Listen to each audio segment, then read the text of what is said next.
All right, we're here today with Helen Austin doing a passenger profile. And Helen is an old friend, a taxi member from way back when, who has worked really, really hard as an artist, as a solo artist, and is half of the band Big Little Lions. So, welcome to the show. I'm really glad you could find the time to do this. Thank you. And yes, I'm really glad you called me en route the other day. Yeah. So I remember when we first met that you had just left doing comedy in London and kind of musical comedy, if memory serves correctly. Yeah, I did a musical stand-up. I did my last gigs in December of 2007 and signed up for Taxi in 2008. So, what was it that made you leave that career and pursue music full time? Well, I'd always wanted to do music. I did a performing arts degree and then I fell into comedy, which in the late 80s in Britain was like really, it was still young, obviously. And yeah, I kind of just fell into it. And I got work and the money was good, but I never meant to do it. So I was doing music, I was doing like parodies. I was like, an Al Yankovic sort of thing. Um, and I just kind of stayed with it because it was a way of playing music and performing. But while I was doing that, I was writing a lot of songs, but because I was living in London and London's like super cool, I was never quite cool enough for any music. I did try, I was in a band briefly called Smithers with a good friend of mine. And we played a few shows and I ended up getting nodules. And so there was stuff kind of taking me away from that. And then we moved to Canada in 2002. And I thought, oh, if I could just play a few coffee bars, that's all I want to do. Just some cafes, play my own songs. And it's just kind of all snowballed. So then in 2008, when my youngest went to school full time, I said to my husband, well, what do I do now? What shall I do? And he said, well, what do you want to do? And I said, I want to try and get my music into TV and film. And he goes, go for it. And so that's when I saw it through. I got an email saying, what really appealed to me is I think it was the 5 year, somebody had, the long game, somebody had done a Right, the 5 year. 5 year plan. And I can't remember who it was, but I was Matt like, Hurt. was it Matt Hurt? Yeah. Oh, that's funny. I didn't know it was Matt. Okay. So that appealed to me because I've always had the idea that you should work for something rather than it just magically happening. And so I thought, well, that really appeals to me. That feels doable. Um, and so yeah, that's how I transitioned from. I never really. The comedy was fun and it paid really well, but it wasn't in my heart what I wanted to do. Interesting that you chose the path of doing music for film and TV. Usually people go there after they have failed at an artist career and they want to find an easier, maybe faster way to make money doing music. But you really had that instinct right after you left doing musical comedy to try and get your stuff in film and TV? Well, yeah, because I was living in Vancouver, in rural Vancouver Island, and I had two kids, and I'd done all the touring with comedy, and I just didn't want to leave my house for a while. Yeah. So I was playing lots of gigs locally, and that was fun. Um, and it's funny because during my performing arts degree, I took a course called for music for TV and film, and this is like 1987. Um, and so I remember writing pieces of music and yeah, passed the course and stuff like that. And then my final degree essay actually was comparing, contrasting the music from Betty Blue, which was original music. It was a French film, with the music from Trading Places, which used all classical music. And that was my final degree essay was on music for TV and film. So I'd never really thought about it, in a specific way, but obviously it was something I was interested in. Um, and so it just felt, and it was seeing that email and then going, huh, yeah, I like the idea of I'm not attached to songs particularly, so I like the idea of just writing and writing and writing because it's what I did anyway. It's interesting that you're not so attached to them because so much of the stuff you write feels not just personal, but kind of deeply personal. So, Well, I learned that because I remember when I started doing this with, and I wanted to get my music with publishers, and some local people said to me, "Oh, they're gonna, you're gonna hand over 50%," and I'm like, but 50% of something is better than 100% of nothing. And it just didn't make sense to me to not do it. It's like, why I've got all these songs because I've been writing since I was like 12, 13. So I've got so many songs. I'm like, well, if they're just with me, they're doing nothing other than me playing them out. They might as well be doing something somewhere. Has your style, I would say that Big Little Lions, that the band you're in with Paul Otten, who I will interview in a couple of weeks for the next passenger profile. But the stuff you guys do, I would say, is kind of indie folk pop. Yeah. Is that the style that you were in before you met Paul? Yeah, I mean, I was a singer-songwriter, so I was writing because I wasn't producing it to the level that Paul does. So obviously you write a song and then whatever production is going to determine what genre it goes into.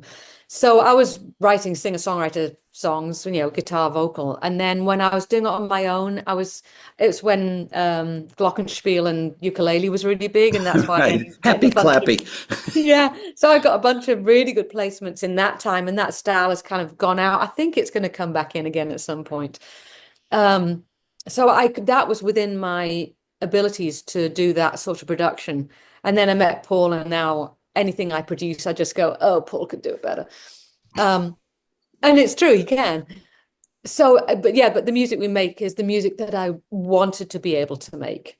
I just didn't have those abilities. I didn't, I, my, the Ira Glass thing is your taste is up here and your ability is here. Right. Have you ever heard the Ira Yes. Glass? Yeah, so production wise, my abilities don't match my taste, and so Paul kind of fills in the taste aspect of it.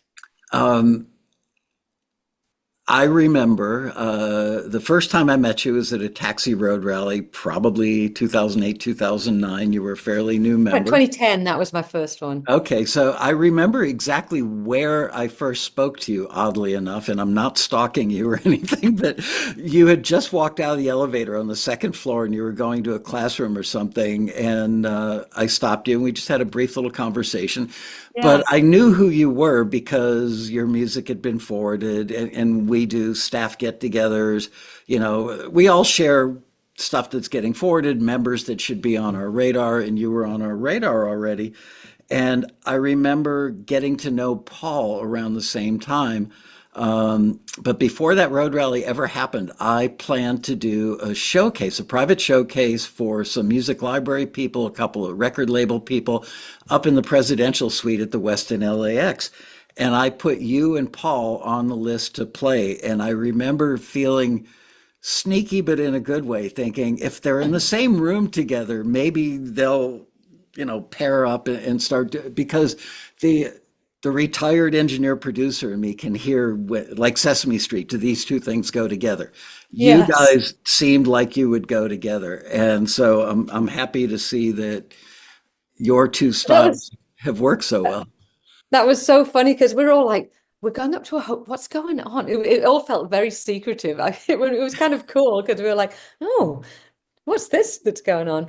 And it's funny because we did all go out for dinner, and I was sitting next to Paul, and I don't remember this, but Paul tells this story on stage.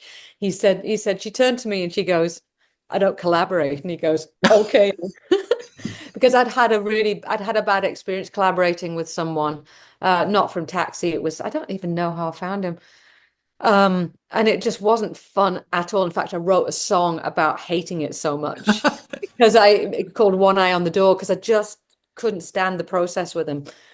And then a year after Taxi, I'd written a kids album which had got nominated for a Juno, and I did another kids. This is when my kids were young, and I did another kids album, and I thought I want the production of this to be really good. I want to win this. I don't know. It's like it was just in my head, and so I thought I really like Paul's production, so I got him to produce 4 or 5 songs on the album, and it did win the Juno, which was really cool. And Congratulations on that. That's a big deal. For people who may not know, a Juno is the Canadian version of a Grammy. So that's a big deal. yeah, so it's nice to have it. And what we get to say now is our collaboration was born out of a Juno, a Juno collaboration. Yeah, yeah. What we do is born out of that. So, and then a publisher said, "Do you have any guy-girl stuff that you can do to get, do you, do you, we're looking for of Monsters and Men type stuff." So this is a 2011, 2012. And I went, "Well, I'm working with this guy. I don't know what we'll sound like together." And the first song we did together, I was like, "Whoa." So you obviously heard something that, we hadn't thought about. And it was like, "Oh yeah, our voices really do go together." Just for me, the initial sign that you guys would be a good matchup was your vocal textures. Paul has a really unique vocal texture, especially when he does the higher stuff. I don't even know if you Yeah. classify it as falsetto, but uh, you can hear Paul Otten a million miles away and know Can't it's you? Paul. Yeah. Well, yeah, instantly. And you had such incredible, like, warmth, sincerity combined with a little bit of tongue in cheek, and all that just Yes. sounded like it would go together to me. So I'm glad that it did. Um, but you still work as a solo artist and you work as part of Big Little Lions. You do both. Yeah, I do. I mean, because when Paul's too busy, I'll be like, "Oh, okay, I'm going to do something on my own." So yeah, it's occasionally a listing will come through and I'll go, "Oh yeah, I can do that." Um, and I should do it more, and I keep intending to do it more. I just really like the way Paul produces. So, but I do, I still perform on because Paul's in Ohio and I'm on Vancouver Island, so I still perform solo as well. But Big Little Lies is the main thing. That's where our hearts lie. Yeah. And it's how many years have you been doing it now? For like 12, Well, 13 years? we first started writing together 2012, and then we've been performing together 2014 since 2014. So coming up to 11 years of performing together. Do you guys like in our off-camera conversation, you said, we're like brother and sister, or maybe in our phone call the other day. Do you guys complete each other's sentences and stuff? Are you so familiar with each other Yeah. so, Yeah, I mean, especially, I mean, like we've just been on the road. So we were showcasing at Folk Alliance, which is this massive folk conference for, getting gigs and stuff like that.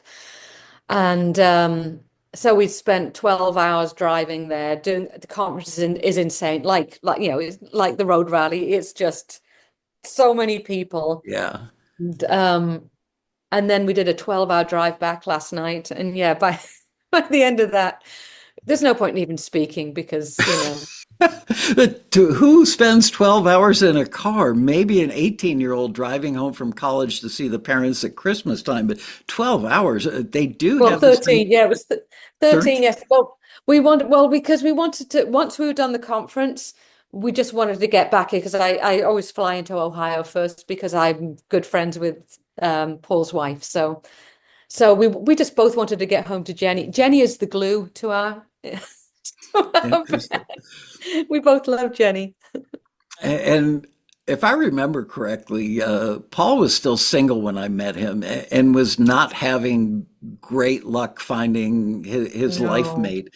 And then he met Jenny, and it's like I could tell in that phone conversation that I remember hanging up the phone with him thinking, oh dear God, I hope this works out because this guy Yes. is beyond smitten. Same. Yeah, well, it's funny because when I met him, yeah, because I've been married for coming up to 33 years. So I'd been with my husband for a long time. And then I'm working with this guy and I was aware this like this could go horribly wrong if things, if good thing we were grown-ups. But there was never been any attraction anyway. So we slotted into sibling really quickly.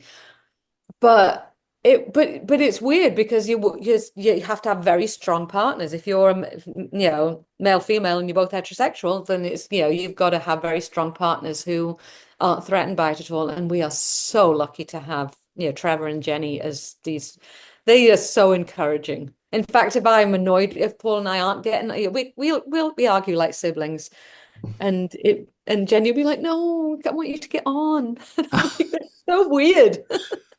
And you've got kids that are adults now. I remember when we I first do. met, they were probably like junior high or early in high school, and now they're all grown up. You've got a son and a daughter, right?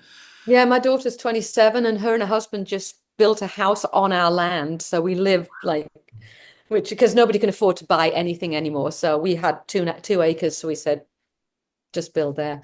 My son's off being a rocket scientist. Literally, he's doing astrophysics. So yeah, he's 22. Remind me when we're off camera, of course, I'm talking about this on camera, but we have a Yeah. taxi member who's actually been to space and is an Oh, astrophysicist that worked at NASA, then started a company, everything. I should introduce please do. your son to him. Yeah, It, because he's about to finish he's got another year, and then his aim is for the Canadian Space Agency. That's where he wants to end up. It's ridiculous. The whole thing is just ridiculous. no, it's an incredible field and it's burgeoning, and somebody's got to get that Molson's up to the space station, right? And then I'm just as proud of my daughter, who's a Suzuki violin teacher, who I watch her bringing music to children in such an amazing way that I was just like, because teaching is not something I was ever very good at. Do you ever gig with your daughter? She used to get she since she was 12, she gigged with, and she was in Big Little Lions as well. I didn't know. And she's an introvert, and she's a fiddle player. So she vocals were great and fiddle was great, but she's an introvert and wants to be home, and she loves playing with us occasionally if it happens to work out. Her and Paul were like siblings as well. They were funny together. They would drive each other crazy. But yeah, no, we only occasionally do we play together now. So you're performing artists. You are an artist. As a Yeah. band, you're an artist. Um, and I'm absolutely certain, plus I've heard this from people I know in the industry that have signed songs of yours and gotten really good placements for you guys. The thing that the industry finds so appealing about you is your authenticity. There are a lot of people out there that pretend they're in a band, they create a Mm. fictitious band name, they build a website, they don't actually do any touring, they create CD covers, do all this stuff, but in the end, it sounds like they're writing for sync versus writing Right. as authentic artists. Has it ever been problematic for you where you've been pulled in the direction of writing for sync? Or maybe you just do it far better than everybody else, but how do you separate or combine, I guess would be the better word. How do you marry those two things, being remaining an authentic artist and at the same time creating music that is highly desirable for the sync community?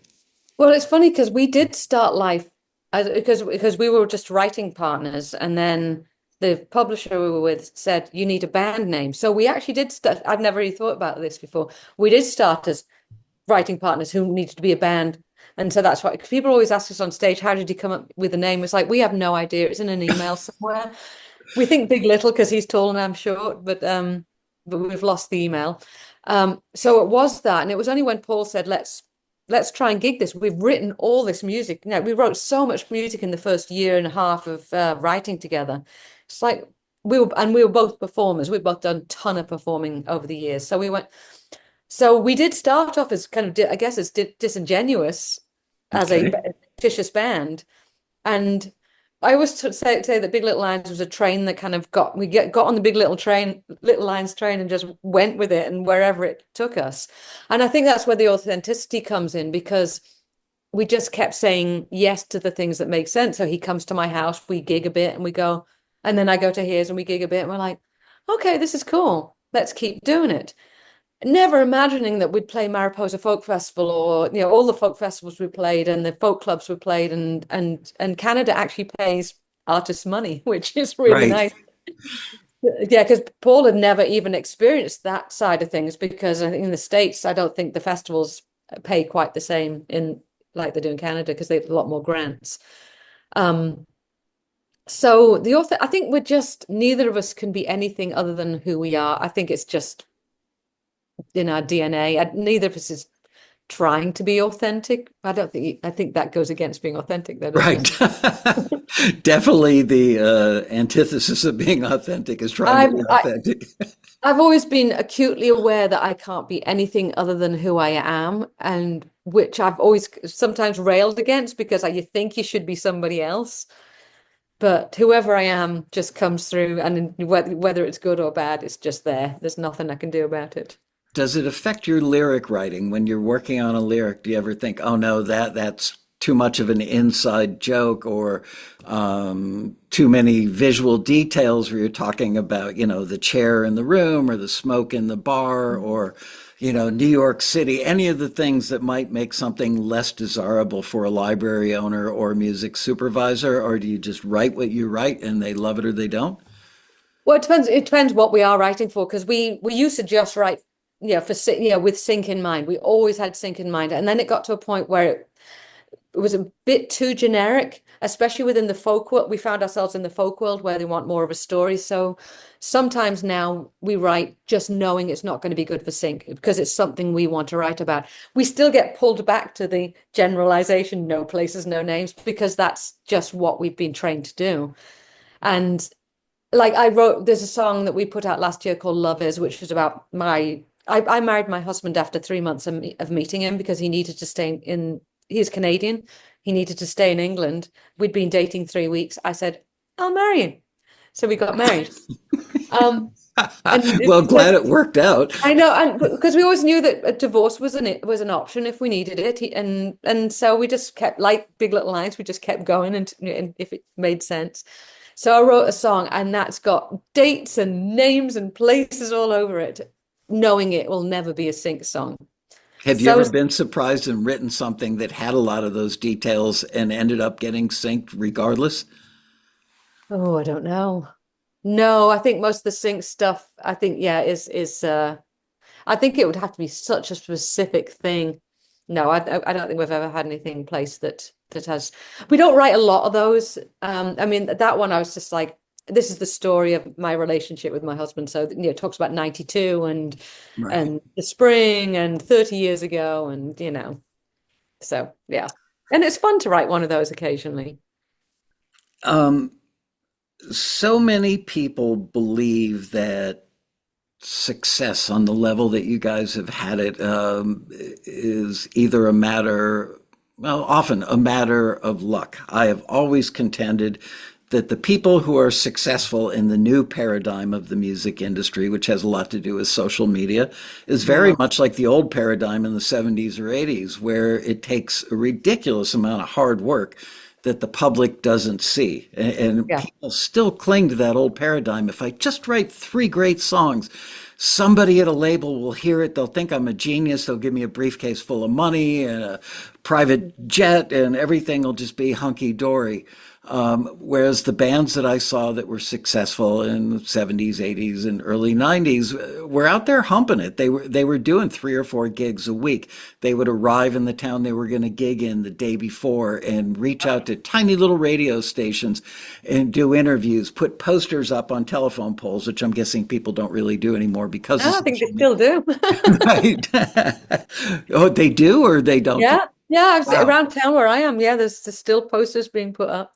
That's cool. I thought that Yeah. would go away with social media. So tell me about, give our viewers a look behind the scenes as to all the kind of things that go into building a successful career as a band.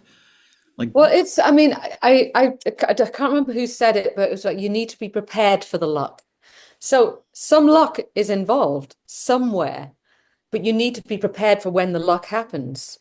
The luck's not just going to come to you. So you could get an opportunity and just not be ready for it, and not have. I mean, you just have to look at the videos of Chapel Roan where she's playing to 50 people in a park, and she's been doing that for how many years? And she was prepared for when that luck happened, when that thing, you know, whatever the stars aligned for what happened to her. Um, it's oh my goodness. I mean, Paul does all the production and I do the rest. okay. So yeah, I do all we've had managers and labels over the time, but to be honest, I can do it all. And in this day and age when it's really hard making a living from actual music, people playing music, unless it's played on the radio, streaming stuff is really difficult. So I do all that now. So it's everything. I mean, the social media is everyone's nightmare. Um, How many hours a day or a week do you think you spend doing social? I have no idea. I used to do a lot more than I do now. Paul and I we've got a new motto. It's okay, nobody cares. Because You can spend so much time getting wrapped up in I have to do this, I have to do that, I have to do the other, and it ends up then you lose your authenticity, especially on social media. I've done social media classes where I'm listening to what they're telling you to do, and I'm like, that just doesn't feel authentic. That doesn't feel right. So I decided I'm just going to do what feels right, like posting my cats because we're big little lions, you know. So posting things that I want to post that I would want to see myself. Um, but I've dialed it back a bit because I think it's nobody knows anymore What what works is. and what doesn't. Yeah. So you might as well be happy while you do it. Because I would like would be on the road and I'd spend so much time with my head down just doing social media stuff and I just missed out on life. And so I'm trying to get a bit more of a work-life balance because nobody really cares. Apart from people, of course people care. But I if you can. but once you realize that nobody cares as in as much, as much as you think they do, or like if you make a mistake or anything like that, it actually frees you up to just do what you want to do. And that's So what we're doing now there's with no the music. social media with you out there getting having Paul dump a bucket of ice water on you or anything. Oh, no. No, we only do things. I mean, and Paul's even more so than me. He'll be like, I'm not doing that. I'm like, no, you're right. We're not doing that. And people don't know this unless they know Paul, but prior to meeting you and having this career, and for all I know, he may still do it, but Paul had like the hottest wedding band in the Midwest going for years. It was an industry. Yeah. And I've got to believe that you doing your comedic stuff beforehand and Paul doing the wedding band gave you guys a certain amount of discipline and not Sure. a lot of creative people also have a business head and it appears that both of you guys have a business head that complements the other so that Yeah, I think that's is what part of the formula. well, that's what drew me to him because when he did the production for me, I was like, oh, I like he gets the stuff done. He tells me what he's doing.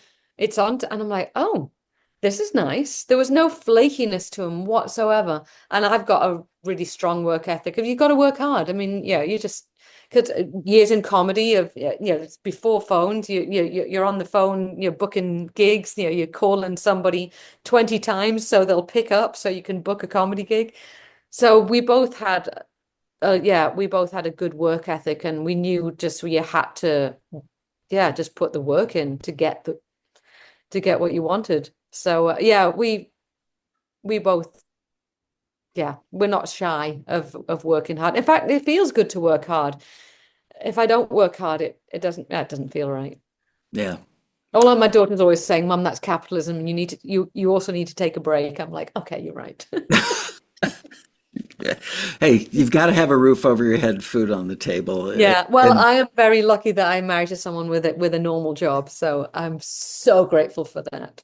Because I can't do what Paul does. I can't. My abilities again to do like library music in that way are just not the same. So I don't have the same income that Paul does. Um, and that's just I used to, but the world is changing, and with streaming and all that stuff, it's a tricky world out there for music. Well, any artist really. right. Yeah, it's just not musicians. It's everybody, could be visual artists, photographers.